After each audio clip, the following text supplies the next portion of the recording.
তৃতীয় শ্রেণীর ইংরেজি আমরা শিখবো তোমাদের পাঠ্য বই থেকে unit 2 my friends family and numbers. এই ইউনিটে আমরা আজকে শিখবো তোমাদের পাঠ্য বইয়ের লেসন 5 মাই ফ্রেন্ড। লেসন 5 থেকে আমরা শিখবো অ্যাক্টিভিটি বি, অ্যাক্টিভিটি সি, যেটা তোমাদের পাঠ্য বইয়ের 22 এবং 23 পৃষ্ঠায় দেওয়া আছে। তো 22 পৃষ্ঠার শুরুতে আমরা দেখবো অ্যাক্টিভিটি বি। অ্যাক্টিভিটি বি তে কি বলা আছে দেখ, ফেয়ার ওয়ার্ক। ফেয়ার ওয়ার্ক মানে জোড়াবদ্ধভাবে কাজ। আস্ক করা মানে কি জিজ্ঞাসা করো, এন্ড অ্যান্সার এবং উত্তর দাও। তার মানে জোড়াবদ্ধভাবে শিক্ষার্থীরা একে অপরকে প্রশ্ন করবে এবং প্রশ্নের উত্তর দিবে। দেখো শুরুর প্রশ্নটা কি, হাউ ওল্ড ইজ সুনীল? তার মানে সুনীলের বয়স কত, এটা একটা প্রশ্ন। সেকেন্ড ওয়ান হলো what is his best friends name, অর্থাৎ তার সবচেয়ে ভালো বন্ধুর নাম কি। এরপরে দেখো ওয়ার ডাজ রাহাত লিভ, অর্থাৎ রাহাত কোথায় বাস করে। এরপরে আসো what do they do in the afternoon, অর্থাৎ বিকেলে তারা কি করে। তার মানে এই চারটা প্রশ্ন প্রত্যেকটা ক্লাসের শিক্ষার্থী একে অপরকে জিজ্ঞাসা করবে, পাশাপাশি উত্তর দিবে। তো এর উত্তরটা কেমন হতে পারে আমরা সেটা একটু দেখে আসি।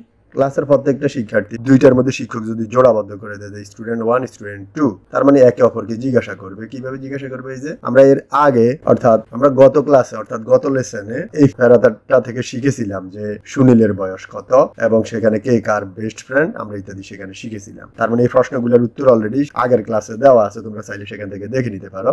তো এখানে কি বলা আছে দেখো, হাউ ওল্ড ইজ সুনীল, সুনীলের বয়স কত। স্টুডেন্ট 2 আরেকটা স্টুডেন্ট বলবে সুনীল ইজ 8 ইয়ার্স ওল্ড। এরপরে আসো সেকেন্ড স্টুডেন্ট আবার বাকি জনকে আবার জিজ্ঞাসা করবে what is his best friends name, তার ভালো বন্ধুর নাম কি। স্টুডেন্ট আবার উত্তর দিবে his best friends name is Rahat. আবার সে জিজ্ঞাসা করবে where does Rahat live, Rahat কোথায় বাস করে। দ্বিতীয় জন উত্তর দিবে Rahat lives near Sunil's house, অর্থাৎ সুনীলের পাশের বাসায় সে বাস করে। এরপরে আবার দ্বিতীয় জন উত্তর দিবে, আবার দ্বিতীয় জন প্রশ্ন করবে what do they do in the afternoon, তারা বিকেলে কি করে। প্রথম স্টুডেন্ট উত্তর দিবে ইন দ্য আফটারনুন, বিকেল বেলায় দে প্লে ফুটবল, তারা ফুটবল খেলে। ওকে, এবার আমরা চলে যাবো অ্যাক্টিভিটি সি তে। অ্যাক্টিভিটি সিটা খেয়াল করো। অ্যাক্টিভিটি সি তে কি বলা আছে, অ্যান্সার দ্য কোয়েশ্চেন, অ্যান্সার করবা, উত্তর দিবা। কিসের উত্তর দিবা, কোয়েশ্চেন, প্রশ্নগুলোর উত্তর দিবা। নিচে যে প্রশ্নগুলো দেওয়া আছে প্রশ্নের উত্তর দিবা। অ্যাবাউট ইউর ফ্রেন্ড, তোমার বন্ধু সম্পর্কে। ইউজ, ব্যবহার করো। কমপ্লিট সেন্টেন্স, অর্থাৎ পূর্ণাঙ্গ বাক্যটা তুমি ব্যবহার করবা। তো আসো আমরা একটু দেখি। What is your friends name, তোমার বন্ধুর নাম কি। এক্ষেত্রে তুমি তোমার বন্ধুর নাম বলবা। তোমার বন্ধুর যে নামটা হবে এখানে তুমি এইভাবে লিখতে পারো, my friends name is Abid বা আওসাব বা আওনা বা ইপাস, এইভাবে তুমি লিখতে পারো। কেমন, how old is your friend, তোমার বন্ধুর বয়স কত। এখানে তুমি বলতে পারো যে my friend is 8 years old.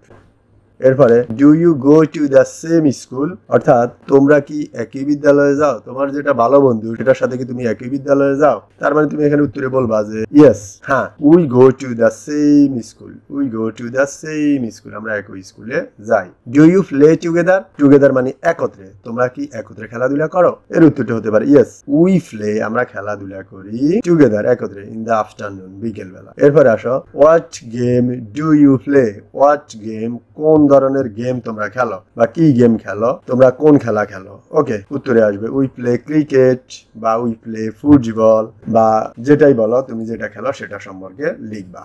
ওকে, উত্তরটা আমরা একটু দেখে আসতে পারি। পাশাপাশি আজকের লেসন শেষে শিক্ষক তোমাদেরকে কিভাবে মূল্যায়ন করে আমরা সেই মূল্যায়নের সফটটাও তোমাদেরকে দেখাবো। ওকে, একটু আগে আমরা যে প্রশ্নগুলো দেখলাম সেই প্রশ্নগুলোর উত্তরে এরকম হতে পারে, তোমরা চাইলে এখান থেকে নিতে পারো, নতুবা তোমার মতো করেও নিতে পারো। এরপরে আজকের লেসন শেষে শিক্ষক তোমাদেরকে এই সফটটার মাধ্যমে মূল্যায়ন করবে। আর এই চকগুলা কিভাবে পূরণ করতে হয় আমরা অলরেডি প্রত্যেকটা ইউনিটের প্রথম লেসনে বা প্রথম ক্লাসে এই শখগুলা কিভাবে মূল্যায়ন করতে হয় সেটা শিখেছি, তোমরা চাইলে সেখান থেকে দেখে নিতে পারো। ওকে।